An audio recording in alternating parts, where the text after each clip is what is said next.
자동차를 만들기 위한 인류의 노력은 끈질겼습니다. 도전 정신을 가진 많은 이들이 풍력 자동차, 폐업 자동차, 증기 자동차, 심지어는 연 자동차까지도 만들었는데요. 1885년에야 비로소 오늘날의 가솔린 자동차가 탄생하였습니다. 자동차가 발명되었을 때 프랑스의 대문호 에밀 졸라는 자동차는 세상의 문명과 평화를 담당하고 사회의 행복을 높일 것이라고 예언하였습니다. 하지만 불행히도 이 예언은 일부만 맞았습니다. 자동차는 편리한 탈 것이지만 아차하면 다른 사람의 생명과 재산을 위협하는 흉기가 될 수도 있기 때문입니다. 그래서 이러한 불행을 최소화하고 교통사고 피해자와 운전자를 돕기 위해 자동차 보험이 탄생했는데요. 지금부터 자동차 보험과 교통사고 처리 요령에 대해 홍비홍 씨 가족과 함께 알아보겠습니다.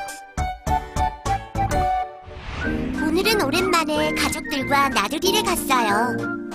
우리 홍비용 씨 그렇게 좋아? 네! 너무너무 신나요!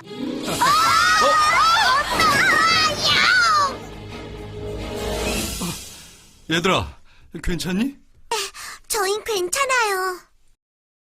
당신도 괜찮아요? 네, 모두 안전벨트를 매고 있어서 다행이에요. 심하게 부딪힌 것 같진 않은데 어떡하죠? 그래, 다친 곳이 없어서 다행이야. 내가 사고 처리할 테니까 모두 내려서 안전한 곳으로 가자꾸나.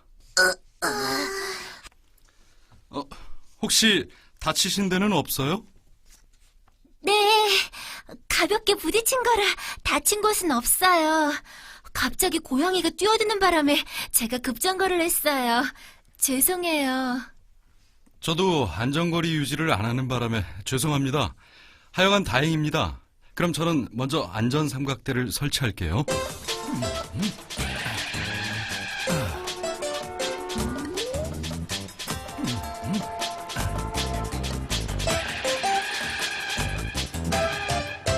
사고 났네요. 다들 괜찮으세요? 네! 저분이 사고 처리를 참 잘하셨네요. 우리 아빠거든요.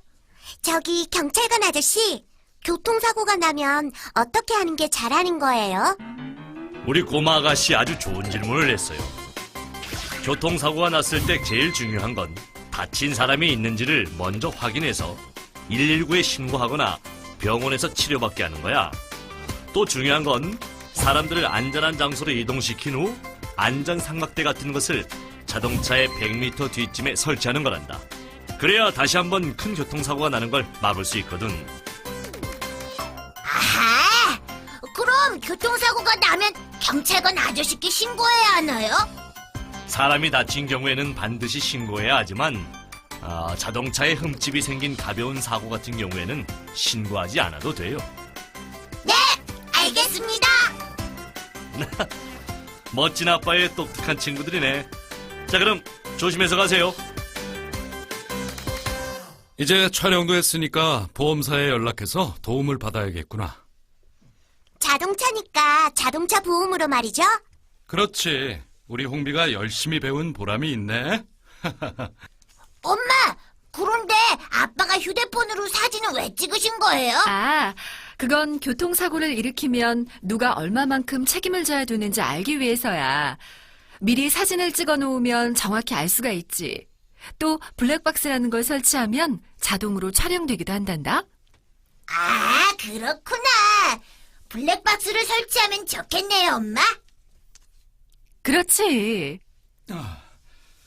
자동차 수리는 보험회사에 연락해서 처리하기로 했고요. 앞으로 운전할 땐 더욱 조심해서 운전할게요. 저도요. 다음에는 앞을 잘 보고 안전운전 하겠습니다. 교통사고가 났을 때 처리 요령에 대해 다시 한번 짚어볼까요? 먼저 다친 사람이 있을 경우 무엇보다 인명보호가 우선이고요. 이후 경찰에도 신고해야 합니다. 또 2차 사고가 나지 않도록 사람들을 안전한 곳으로 대피시킨 후 안전 삼각대 등을 설치하는 게 매우 중요하고요. 다음으로 사고 현장, 차량 충돌 부위 등을 카메라로 촬영해둡니다. 그리고 사고가 났을 때는 위험한 도로 위에서 다투지 말고 보험회사의 도움을 받는 게 좋겠죠? 우리는 이렇게 자동차 사고 처리를 하고 다시 나르리를 갔어요. 자, 이 정도면 됐지? 야!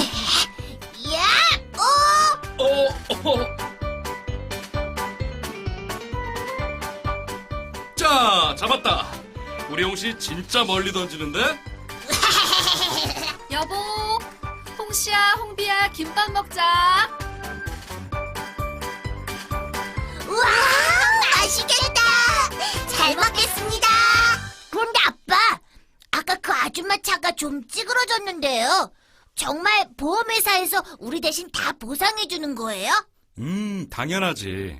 우리 홍씨가 걱정을 많이 하는 것 같으니까 아빠가 자동차 보험에서 보상해주는 여러 가지를 말해줄게.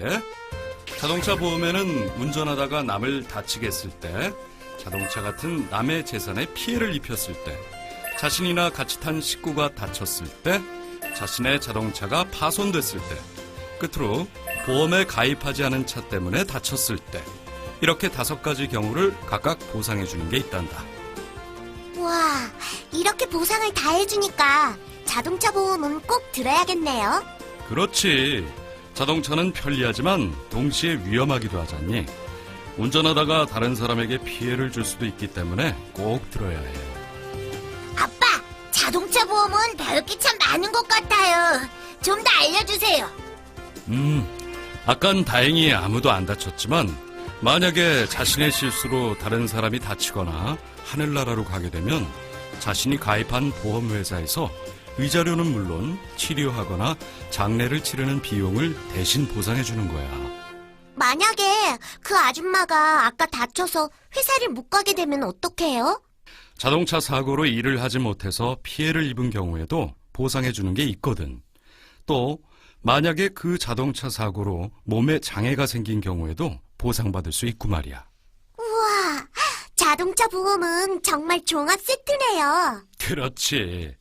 아까 아줌마 차처럼 찌그러지거나 고장난 차를 원래대로 고치도록 사고 당시 그 자동차 가격 내에서 보상해주지. 차를 고치는 동안 다른 차를 빌리는 비용, 그리고 휴대폰이나 노트북처럼 평소에 가지고 있는 물건까지 보상해준단다. 다만 치료비는 전부 보상하지만 다른 것들은 자동차 사고를 일으킨 책임만큼 덜 보상할 수도 있어. 방금 말한 5가지 경우 중에서도 보험료를 내고 가입한 것만 보상받는다는 것도 알아두면 좋겠지? 자동차 보험에 가입 안 한 자동차에 누군가 다치거나 하늘나라로 가면 어떡해요? 그런 경우엔 보험에 가입하지 않은 자동차에 다쳤을 때 보상받기로 약속했다면 한 사람당 2억 원 내에서 내가 가입한 보험회사에서 보험금을 받을 수 있단다. 정말 자동차 보험은 팔방미인이네요. 맞아. 우리 홍비, 홍씨 나중에 크면 자동차 보험 잘 들겠는걸? 이 말하면 많이 배운 거죠? 그래. 자동차 보험은 이렇게 피해자를 위해 보상하는 보험이지만 자신이 다치거나 자신의 자동차가 파손됐을 때 보상받는 보험에 가입했다면 자신이 가입한 보험사에서도 보상받을 수 있단다. 우와, 자동차 보험은 뭐든 다 보상해주네요. 자동차 보험으로도 보상받지 못하는 게 몇 가지 있단다. 그게 뭐예요? 손해보험은 일부러 사고를 내는 경우 절대로 보상받지 못한다는 것은 알고 있지? 네, 저번에 홍씨랑 배웠어요. 자동차 보험도 마찬가지야. 운전자가 보험금을 타려고 일부러 사고를 내거나 가족만 운전하기로 했는데 친구가 운전하다 사고를 내는 경우는 보험금을 받지 못해. 또 남에게 피해를 입혀 보상하는 것 중에 멋진 예술품, 돈이나 수표, 반지, 목걸이, 귀걸이 같은 건 망가뜨리거나 잃어버려도 보험회사에서 보상해주지 않아. 자기 자동차가 망가질 때 보상받는 보험에 가입했더라도 타이어는 보상을 못 받고 오디오 기기처럼 자동차 안에 붙어있는 물건은 도난당해도 보상이 안 돼. 하지만 자동차 전부를 도난당하면 보상받을 수 있어. 아, 그렇구나. 아빠, 그럼 나중에 제가 커서 자동차 보험에 가입하게 되면 얼마나 내야 해요? 그걸 알아야 열심히 일해서 돈을 더 모으죠. 자동차 보험에 가입할 때 내는 보험료는 자동차 보험에 얼마나 오래 가입했는지, 사고가 몇 번 났는지, 자동차를 어떻게 사용하는지에 따라 사람마다 달라지는데, 아빠 차처럼 에어백을 장착한다든지, 운전하는 사람을 자신이나 가족으로만 정하고, 또 일주일 중에 하루는 차를 쉬게 한다든지 하면 보험료를 절약할 수 있단다. 가장 중요한 게 빠졌네요. 우리 홍비홍 씨처럼 도로 위에서는 교통법규를 잘 지키고 사고를 안 내면 보험료도 절약하고 소중한 몸도 안전하게 지킬 수 있단다. 그럼 교통법규를 안 지키고 사고를 많이 내면 보험료가 올라가겠네요. 그렇지. 우리 홍 씨 제법인걸. 제가 좀 똑똑하거든요.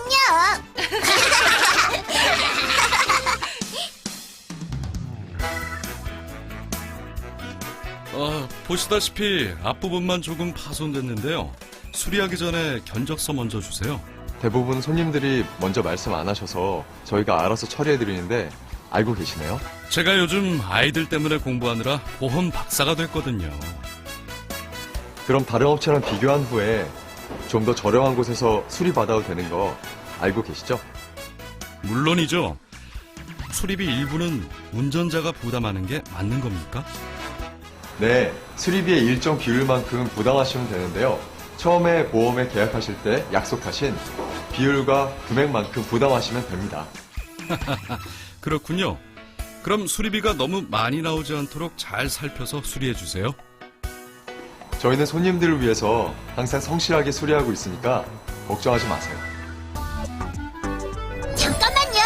아직 끝나지 않았어요. 다시 한번 자동차 보험에 대해 알려드릴게요. 남의 몸에 피해를 입혔을 때 보상해주는 대인 배상 1, 2. 남의 재산에 피해를 입혔을 때 보상해주는 대물 배상. 자신의 신체에 피해를 입었을 때 보상받는 자기 신체 상해 담보. 자신의 차량에 피해를 입었을 때 보상받는 자기 차량 손해 담보. 가해자가 무보험인 경우 보상받는 무보험차 상해 담보. 이렇게 총 5가지로 구성됩니다. 의무보험은 이 중 사망과 후유장애 1억 원, 부상 2천만 원 한도 내에서 보상하는 대인배상 1과 1,000만 원 한도로 보상하는 대물배상을 말하는 것인데요. 자동차 소유자라면 반드시 가입하도록 법으로 강제화되어 있습니다. 나머지로는 임의보험을 구성하는 거고요. 임의보험으로는 의무보험의 보상 한도액을 초과하는 부분을 미리 정한 만큼 보상받을 수 있는데 의무보험과 임의보험을 합해 자동차 종합보험이라고 합니다. 뺑소니 차나 무보험차에 사고를 당해 피해자가 사망하거나 부상을 입은 경우 책임보험 중 대인배상 1 한도 내에서 보상받을 수 있는 자동차 손해배상 보장사업이 있고요. 자동차 사고로 인해 피해자가 죽거나 다친 경우 피해자는 가입자의 도움 없이도 직접 가해 차량이 가입한 보험회사의 보험금을 청구할 수 있는데요. 이것이 바로 피해자 직접 청구권 제도라는 겁니다. 자동차 사고로 인해 운전자별로 책임이 얼마만큼 있는지 각 보험회사에서 합의하는데요. 합의가 안 되면 손해보험협회 구상금 분쟁심의위원회에서 심의하거나 법원에서 판결을 내리기도 한답니다. 참고로 자동차 사고 기본 과실 비율은 손해보험협회 홈페이지에서 보실 수 있습니다. 자동차를 운행하다 사고가 나면 민사상, 행정상, 또 형사상의 책임이 발생하니까요. 자나깨나 꼭 안전운전하시기 바랄게요. 교통사고 처리 요령 잘 활용하시고요. 가족의 행복을 위해 꼭 안전운전하세요.